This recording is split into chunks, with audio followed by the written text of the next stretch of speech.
እኔ ሁለት ሰዎች ትግስቱን ከሰጣችሁኝ እነሱን ላመሰግን ብችል ደስ ይለኛል። መጀመሪያ ይሄ ነገር እንዲጮህ ቫይቡ ከፍተኛ እንዲሆን በሞባይሉ ከርቀት የቀረጸኝን ሰው ታክሲ ሳፈር ናትናኤልን እጅግ በጣም አመሰግናለሁ። ይሄው እዚህ ያለ ይሄ ነው። ይሄን ሁሉ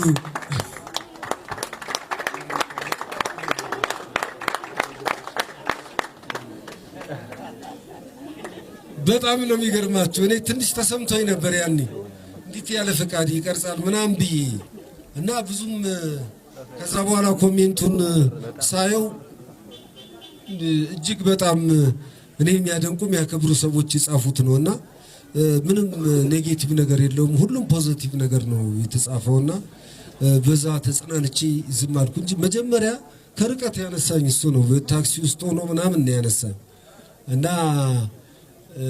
አጨብጭቡ ሊበላታችሁ